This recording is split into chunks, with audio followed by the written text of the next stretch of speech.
भारत में लिखित इतिहास मैगस्थनीज की इंडिका से शुरू होता है। उससे पहले की घटनाओं का कोई भी क्रमबद्ध लिखित रिकॉर्ड कहीं भी उपलब्ध नहीं है। सिंध साम्राज्य की लिखित मोहरें जरूर मिली हैं, लेकिन उनको अभी तक पूरी तरह से पढ़ा नहीं जा सका है। मैगस्थनीज विदेशी थे, भारत से अनजान, यानी कि ना दोस्त और ना दुश्मन। उनके द्वारा लिखित बातें सत्य मानी जानी चाहिए। हाँ, अगर हमारे पास उनकी बात को झूठ साबित करने के प्रमाण हो तो उनकी बातों को झुठलाया जा सकता है।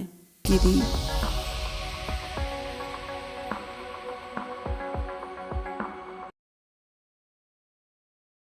जय भीम, नमो बुद्धाय।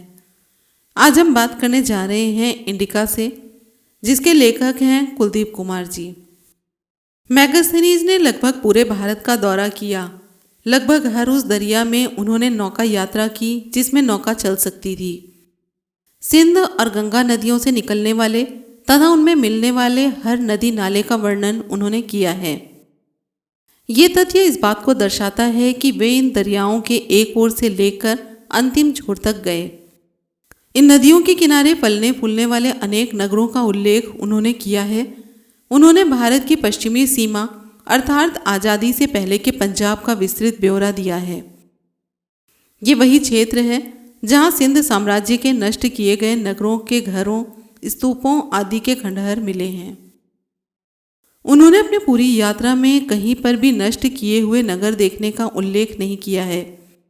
कहीं किसी से इन नष्ट किए गए नगरों के बारे में कोई बात सुनने का उल्लेख नहीं किया है। किसी ऐसे किस्से का उल्लेख नहीं किया है किसी देवता या भगवान ने इन नगरों को नष्ट कर दिया हो। ये कैसे संभव है कि तत्कालीन पंजाब, जो कि अब वर्तमान के पूरे पाकिस्तान तथा यहाँ भारत के पंजाब हरियाणा का क्षेत्र है, वहाँ का उन्होंने चप्पा चप्पा छान मारा हो और उन्हें कहीं भी टूटा हुआ स्तूप या बर्बाद की हुई बस्ती ना दिखाई दी हो।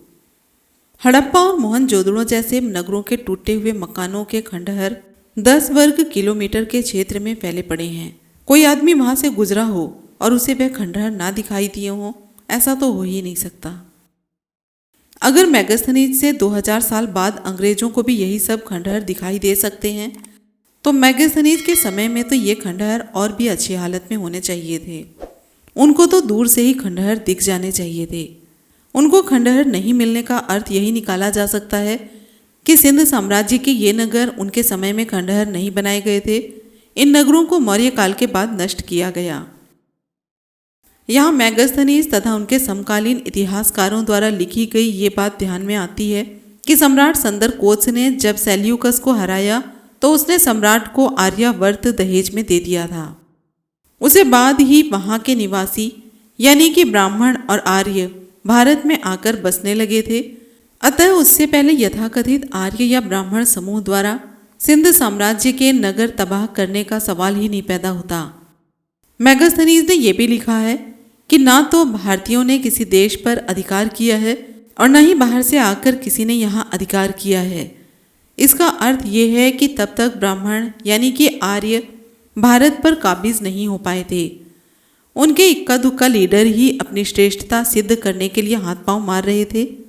त्रिपिटक में दर्ज उनकी भगवान बुद्ध से बहस उनकी लाचारी का सबूत है तथा उनके अपने ग्रंथों में दर्ज नाग तथा नंदवंशीय राजाओं की निंदा इस बात का सबूत है कि मौर्यकाल शासन का अंत किए जाने तक किसी विदेशी कबीले यानी कि आर्य और ब्राह्मण का भारत पर अधिकार नहीं हो पाया था।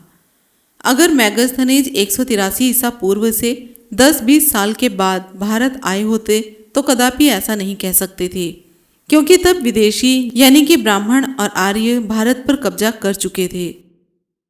स्ट्रैबो के अनुसार सिकंदर ने झेलम दरिया से लेकर ब्यास दरिया तक 9 राष्ट्रों तथा 500 शहरों पर कब्जा किया।